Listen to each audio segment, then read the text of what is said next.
प्रपत्र बोले तो फॉर्म, इसमें 22 फॉर्म के माध्यम से पूरे सर्वे का कार्य समाप्त किया जाएगा, जिसमें सबसे पहला प्रपत्र 1 होता है उद्घोषणा का प्रपत्र।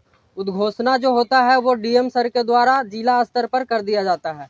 उसमें लिखा रहता है कि आपके फलाने गांव में सर्वे वाले लोग आएंगे और आपसे दस्तावेज, जमीन से जुड़े जानकारी पूछेंगे, की मांग कर सकते हैं तथा आपकी जमीन की पैमाइश कर सकते हैं। इसमें आप लोगों को कोई आपत्ति नहीं है तथा उन कर्मियों को सहयोग करें तथा उनके कार्यों में दखल अंदाजी न करें। ये प्रपत्र 1 के माध्यम से डीएम सर के द्वारा उद्घोषणा किया जाता है। मतलब हम लोगों को अधिकार दिया जाता है कि हम आपके गांव में आएं और सर्वे का कार्य शुरू करें। उसके बाद आता है प्रपत्र 2। प्रपत्र 2 आता है स्वघोषणा का प्रपत्र। स्वघोषणा बोले तो स्वघोषणा में आप लोग जितना भी आप लोगों रैयतों के पास जितना भी आपके पास जमीन है, वो जमीन का पूरा विवरण उस प्रपत्र 2 में भरना होता है। उसमें रहता है फर्स्ट कॉलम में सीरियल नंबर आ गया, दूसरा में रहता है रैयत का नाम, हिस्सेदार का नाम, मतलब जिनके नाम से वर्तमान में अभी जो हिस्सेदार हैं, जिनके नाम से खाता खुलेगा उनका नाम डलाएगा, उनके पिता का नाम डला जाएगा। और दूसरा में आता है उनका अस्थायी पता, उसमें डालना होता है। उसमें फिर डालना होता है खाता नंबर क्या है, खेसरा नंबर क्या है, और उस खेसरा नंबर का उस रकबा क्या है और उसका चौहद्दी क्या है, और वो जमीन आपको कैसे प्राप्त हुआ है। हो सकता है वो जमीन आपको खतियान के थ्रू, पूर्वज के थ्रू प्राप्त हुआ है। हो सकता है वो जमीन आप खरीदे हो तो केवाला के थ्रू प्राप्त हुआ है। हो सकता है वो जमीन आपको पर्चा के माध्यम से प्राप्त हुआ है। तो ये पूरा जानकारी आपको, जमीन का जानकारी उस फॉर्म में डालना होता है, भरना होता है। तथा उस फॉर्म को भरने के साथ उसके साथ आता है प्रपत्र 3.1 बंसावली का प्रपत्र। बंसावली जैसे कि बहुत सारा जमीन खतियानी जमीन है, तो सारा दस्तावेज और कागज तो दादा परदादा पूर्वज के नाम से चलते आ रहा है। तो बंसावली वेरीफाई करता है कि आप उनके मतलब वारसान हुए, पुत्र हुए, पुत्रियां हुए, आप असल हिस्सेदार हुए। तो बंसावली के माध्यम से जिनका भी खतियानी जमीन है या मृत, जिनका दस्तावेज मृत हो गए हैं, जिनके नाम से दस्तावेज था वो मृत हो गए हैं, तो उनको बंसावली बनवा करके देना होगा, जो बंसावली प्रपत्र 3.1 में बनेगा। उसके बाद आता है प्रपत्र 3। उसमें हम लोगों को जो प्रपत्र 2 आप लोग देते हैं स्वघोषणा का प्रपत्र, तो हम उसका वेरीफाई करते हैं, उसका वेरिफिकेशन करते हैं कि आप लोग जो जानकारी दिए हैं वो सही है या नहीं। उसके बाद आता है प्रपत्र 4। प्रपत्र 4 में आता है जितना भी जो जमीन है जो कोर्ट में चल रहा है, जिस पर मामला, जिस पर केस हो गया है, तो वो जितना भी विवादित जमीन है उस सभी विवादित जमीन को प्रपत्र 4 के माध्यम से कलेक्ट किया जाता है। उसके बाद आता है प्रपत्र 5। प्रपत्र 5 है जो तेरिज लेखन का है। तेरिज लेखन बोले तो खतियानी विवरण, जो 1914 या 1915 1910 के आसपास जो सर्वे हुआ था, उस सर्वे में किनके नाम से खतियान में वो जमीन चढ़ा था, वही खतियान का सारांश प्रपत्र 5 में हम लोगों को भरना होता है। जिस आधार पर जो आप लोग बंसावली दीजिएगा, हकदार दीजिएगा कि मेरा खाता नंबर इतना, खेसरा नंबर इतना है, तो वो हम तेरिज लेखन कर रहे हैं प्रपत्र 5 में, उससे हम लोग आप लोगों को जो बंसावली रहेगा उससे वेरीफाई करेंगे। उसके बाद आता है ये जो पूरा प्रोसेस है, इस सब प्रोसेस आता है किस्तबार। ये जो सर्वे का कार्य है इसमें 3 गो प्रोसेस है। सबसे पहला है किस्तबार का प्रोसेस, उसके बाद है खानापुरी, उसके बाद है विश्रांति। किस्तबार के प्रोसेस में ही आप लोगों को प्रपत्र 2 जमा करना है, और उसके बाद हम लोग जब आप पूरा फार्म कलेक्ट हो जाएगा प्रपत्र 2 का, उसके बाद हम लोग आएंगे, ग्राम सीमा का सत्यापन करेंगे कि आपका जो बॉर्डरिंग है। आप लोग को बता दें कि आज से 7 से 8 साल पहले हवाई एजेंसी के द्वारा पूरा बिहार का नया नक्शा तैयार कर लिया गया है। वो नक्शा हम लोग, जिसको स्पेशल सर्वे मैप बोला जाता है, वो मैप हम लोगों को दिया जाएगा, और वो मैप लेकर के हम अब निजी जमीन पर उतरेंगे और सबसे पहले उस ग्राम का सीमा का सत्यापन करेंगे। उस ग्राम का सीमा का सत्यापन करेंगे, उसके बाद फिक्स्ड पॉइंट को, मुस्तकिल को ढूंढेंगे और फिक्स्ड पॉइंट को बनाएंगे। फिक्स्ड पॉइंट बनाने के बाद नए खेसरे का निर्माण करेंगे। जो भी पुराना प्लॉट है उसमें तो बहुत सारा डिवाइडेशन हो गया है, तो इस जो नया नक्शा है उसमें नया प्लॉट नंबर दिया जाएगा। यह प्रोसेस है जो उत्तर पश्चिम दिशा से शुरू किया जाएगा। प्लॉट नंबरिंग देना शुरू किया जाएगा उत्तर पश्चिम दिशा से, नया प्लॉट नंबर। तो ये जो पूरा प्रोसेस है जो एक किस्तबार कहलाता है। ये जब किस्तबार का प्रोसेस समाप्त हो जाएगा उसके बाद आएगा खानापुरी। खानापुरी का जो प्रोसेस है जो प्रपत्र 6 में है। प्रपत्र 6 में है कि वो काम होगा जो हम लोग नया प्लॉट, जो प्लॉट नंबर दिए, नया प्लॉटिंग किए, नया खेसरा नंबर दिए, तो भूमि स्वामित्व का निर्धारण प्रपत्र 6 के माध्यम से किया जाता है। कि जो नया प्लॉट नंबर 1 बना 2 बना उनका असल हकदार कौन है। मतलब भूमि स्वामित्व का निर्धारण प्रपत्र 6 के माध्यम से किया जाएगा। जब प्रपत्र 6 के माध्यम से भूमि स्वामित्व का निर्धारण कर लिया जाएगा, उसके बाद आप लोगों को प्रपत्र 7 में खानापुरी का पर्चा दिया जाएगा।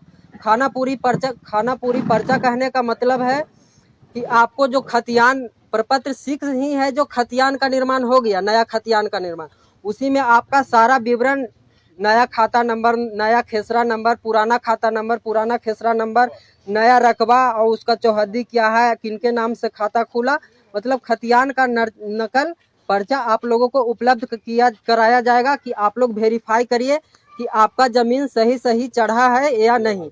अगर उसमें कुछ त्रुटि और प्रपत्र जो साथ देंगे खानापुरी पर्चा वेरीफाई करने के लिए, उसके साथ एलपीएम भी हम आप लोगों को देंगे। एलपीएम बोले तो लैंड पार्सल मैप, जो भी आप लोगों का जमीन है उसका नक्शा, एक नया नक्शा का निर्माण किया जाएगा। वो नक्शा और खानापुरी का पर्चा आप लोगों के बीच में बांटा जाएगा। आप लोग उस पर्चा का, अपने पूरा जमीन का विवरण का तथा नए नक्शे का उसको वेरीफाई करेंगे। अगर उसमें कोई त्रुटि रह गया तो आप लोग प्रपत्र 8 के माध्यम से प्रथम दावा आपत्ति कर सकते हैं। बाद में किन्हीं का रकबा कम चढ़ा, किन्हीं का खेसरा नंबर छूट गया, तो आप लोग अपना पूरा वेरीफाई करके प्रपत्र 8 के माध्यम से उसको दावा आपत्ति करेंगे कि सर मेरा ये जमीन छूट गया है, चाहे मेरा ये त्रुटि रह गया है। उसके बाद आता है प्रपत्र 10। प्रपत्र 10 में हम फिर से उसको वेरीफाई करके, सुधार करके प्रपत्र 10 में फिर से आप लोगों के बीच पर्चा और नया नक्शा बांटा जाएगा। फिर से आप लोग चेक करेंगे और अगर फिर से आप लोगों को कोई त्रुटि लगे तो प्रपत्र 12 के माध्यम से आप लोग फिर से दावा आपत्ति कर सकते हैं। जब ये पूरा प्रोसेस हो जाएगा तो उसके बाद प्रपत्र 18 का में हम लोगों को जमीन का जो जैसा नेचर है उसके अनुसार उसका लगान का निर्धारण करना है। मतलब जमीन के नेचर के अनुसार लगान का निर्धारण हम ही लोग को करना है, जो प्रपत्र 18A के माध्यम से किया जाएगा। उसके बाद फिर से जब लगान का निर्धारण हो जाएगा, 2 बार आपत्ति आप लोग कर लेंगे तो फिर से सुधार करके नया खतियान और नया नक्शा आप लोगों के बीच में फिर से बांटा जाएगा, जो कि प्रपत्र 20 में आप लोगों को बांटा जाएगा। फिर से आप लोग चेक करिएगा, अगर कोई त्रुटि है तो प्रपत्र 22 के माध्यम से फिर से दावा आपत्ति कर सकते हैं। फिर से दावा आपत्ति करिएगा, फिर से उसका सुनवाई होगा। जो जब प्रपत्र 22 का सुनवाई होगा जो बंदोबस्त कार्यालय में होगा, जो प्रपत्र 8 और प्रपत्र 12 में दावा आपत्ति करिएगा तो उसका सुनवाई जो हमारे सीनियर हैं कानूनगो सर और एएसओ सर के द्वारा किया जाएगा। तो ये जो पूरा प्रोसेस है, जो ये 22 चरणों में डिवाइड है, ये पूरा प्रोसेस 22 प्रपत्रों के माध्यम से किया जाएगा, जिसमें आप लोगों को 3 बार मौका दिया जाएगा। प्रपत्र 8 में, प्रपत्र 12 में, प्रपत्र 22 में आप लोग अपना जमीन को सुधार के लिए 3 बार आप लोगों को मौका दिया जाएगा कि अगर कोई त्रुटि है तो 3 बार आप अपना आपत्ति कर सकते हैं। इसके बाद आप लोगों को गांव का अधिकार अभिलेख, मतलब नया नक्शा, नया खतियान फाइनली रूप से अपडेट हो जाएगा। नया खतियान, नया नक्शा का निर्माण कर दिया जाएगा तथा आप लोगों को नया नक्शा और नया खतियान लोगों के बीच में बांट दिया जाएगा और ये पूरा जो प्रोसेस होगा पूरा ऑनलाइन चढ़ जाएगा। जब भी आपका नया नक्शा और नया खतियान का निर्माण होगा तो वो पूरा डिजिटल हो जाएगा। आपके नाम से फलाने गांव में जैसे ही आप अपना नाम दर्ज करिएगा, आप लोगों को ये पूरा सर्वेक्षण के बाद जैसा आधार कार्ड होता है उसी प्रकार से 16 डिजिट का आप लोगों को एक कार्ड दिया जाएगा, भूधारी कार्ड, जिसमें आप जैसे ही ऑनलाइन सर्च करिएगा तो आपके फलाने गांव में जितना भी जमीन है उसका खाता नंबर, उसका खेसरा, उसका प्लॉट, उसका चौहद्दी, उसका कितना रकबा है और किनके नाम से वो जमीन है, वो पूरा डिटेल्स ऑनलाइन शो कर देगा कि आपके पास कुल कितना संपत्ति है। तो पूरा प्रोसेस के बाद पूरा सिस्टम डिजिटलाइज हो जाएगा जितना भी। और ये जो पूरा प्रोसेस के बाद जो भी नया खरीद बिक्री जमीन होगा तो वो पूरा ऑनलाइन ही, जैसे आपके 10 कट्ठा जमीन है और 10 कट्ठा में से आप सर्वे के बाद पूरा सर्वे खत्म हो गया, उसके बाद 10 कट्ठा आप बेच दिए, तो 10 कट्ठा में से अगर आप 5 कट्ठा बेच दिए तो ऑनलाइन आपका ऑटोमेटिक नक्शा कट जाएगा 5 कट्ठा का और आपके हिस्से में 5 कट्ठा। और जैसे कि आजकल दखल खारिज कराना पड़ता है जा करके अंचल में, तो वो दखल खारिज वगैरह का प्रोसेस सब समाप्त हो जाएगा, पूरा प्रोसेस ऑनलाइन हो जाएगा इस सर्वे के बाद से। तो सबसे पहले आप लोगों को यही सर्वे का उद्देश्य है नए खतियान और नए नक्शे का निर्माण करना।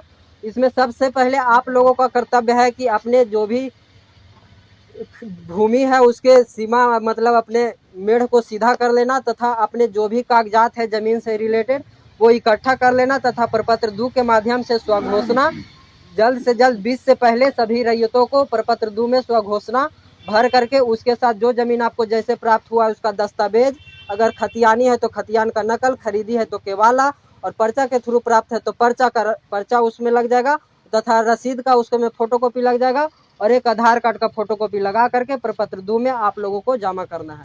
ये पूरा जो डॉक्यूमेंट्स आप लोग जमा करिएगा वो 20 से पहले जमा कर देना है। यही सर्वे का पूरा प्रोसेस है और इसी के साथ पूरा सर्वे किया जाएगा। 20 सितंबर से पहले ऊपर से डेट आया है। आप लोगों को भली भांति जानते होंगे कि ये सर्वे एक समय बाउंड प्रक्रिया है। ये सर्वे का कार्य ऊपर से ऑर्डर दिया गया है कि 2025 के जून में ये सर्वे समाप्त कर लिया जाए, तो उसी के अनुसार से ऊपर से डेट आया है कि 20 से पहले सभी रैयतों को अपनी स्वघोषणा प्रपत्र 2 के माध्यम से जमा कर देना है।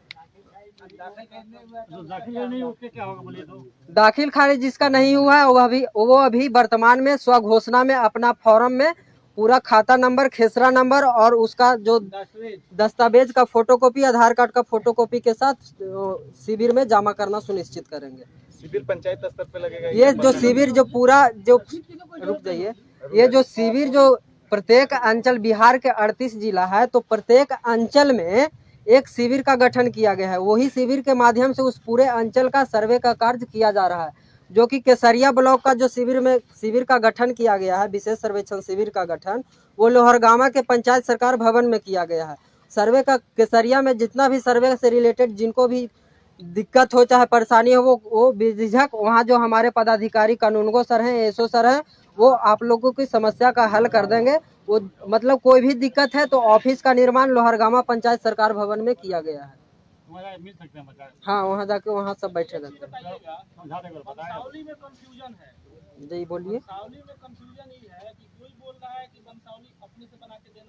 यह है जो सरपंच को बनाने का पावर दिया गया है, तो यहाँ से सरपंच से आप लोग मिले हैं क्या? वो बोले हैं बोलता कि नहीं, वो एफिडेविट बना के ले आइए, ऊपर पंचायत सचिव तक बनवा के लाइए, तब ये साइन बहुत लंबा प्रोसेस है। लंबा प्रोसेस है, इसी में लग जाता है। अभी टाइम पे देते ये तो 20 तारीख के बता रहे हैं। इतना प्रक्रिया करने में तो हमको लगता है कि 1-1.5 महीना इसी में लग जाएगा। 1-1.5 महीना अधिक लगेगा। तो अभी आप लोग क्या कर सकते हैं कि जो बंसा बली है वो खुद से एक बंसा वृक्ष तैयार कर लीजिए, जिनके नाम से जमाबंदी है, जिनके नाम से खतियान है, अर्थात जिनके नाम से जो दस्तावेज है वहां से शुरू करिए। और बंसा बली में जितना भी पुत्र पुत्रियां दोनों का नाम रहेगा, और जो मृत कर गए हैं वो ब्रैकेट में मृत डाल दीजिएगा, और जो वर्तमान में जो हकदार है वहाँ ला करके छोड़ देना है। उसका वेरीफाई ऐसे ही ग्राम सभा किया जाएगा और उसके माध्यम से बंसा बली का वेरिफिकेशन हम लोग कर लेंगे। तो बंसा बली अपने से बनवा करके अभी जमा कर दीजिए।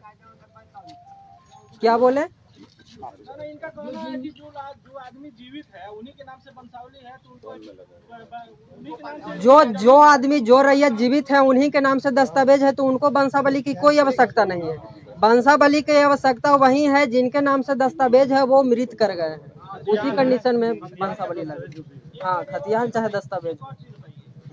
कि हम लोग के पूर्वज के नाम से था जी, हम लोग आपसी बंटवारा करके हम लोग अपना सब शेड्यूल अलग अलग कर लिए हैं। सभी लोग के जो भी लोग था सब लोग के नाम पर शेड्यूल चढ़ गया, माने अंचल के माध्यम से सब लोग का दाखिल खारिज अलग अलग, जमाबंदी अलग अलग हो गया।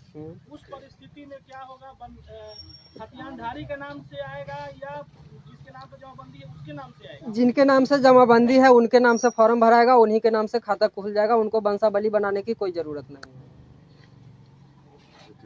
बहुत से ऐसे लोग हैं जिनका बाढ़ में पेपर गुम हो गया है, जल गया है, तो बाढ़ में जो भी पेपर का जो भी दस्तावेज वगैरह नहीं है तो आप कार्यालय से प्राप्त करने का कोशिश कीजिए। कार्यालय में तो सब दस्तावेज है, वहाँ से निकालिए। कहने का मतलब है कि आप जिस जमीन का दावा कर रहे हैं उसका कुछ तो साक्ष्य दीजिएगा, तब तो आपके नाम से सर्वे होगा। केवल रसीद से नहीं होगा। रसीद तो कोई भी आदमी, हम भी कटा सकते हैं आपके नाम से।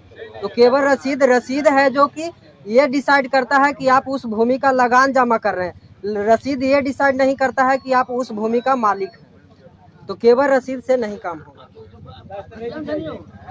क्या खतियान से बिल्कुल हो जाएगा। खतियान चाहिए, दस्तावेज चाहिए। खतियान चाहिए, दस्तावेज चाहिए। पर्चा है तो पर्चा चाहिए।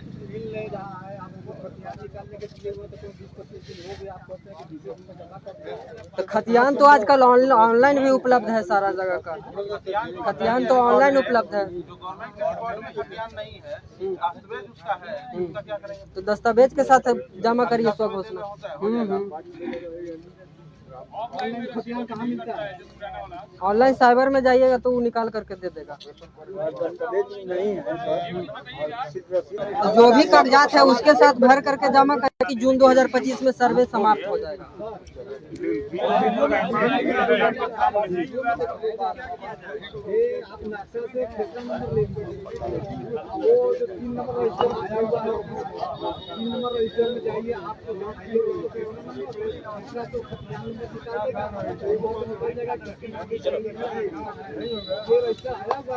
आया हुआ है, सभी दस्तावेज हम लोग के पास उपलब्ध करा दिया गया। बाकी जो भी जिनको पर्सनली प्रॉब्लम है, दिक्कत है, तो वो लोहरगामा ऑफिस में आएंगे। उनके लिए निदान करने के लिए कानूनगो सर हमारे हैं। जो भी प्रॉब्लम है तो ऑफिस में आइए।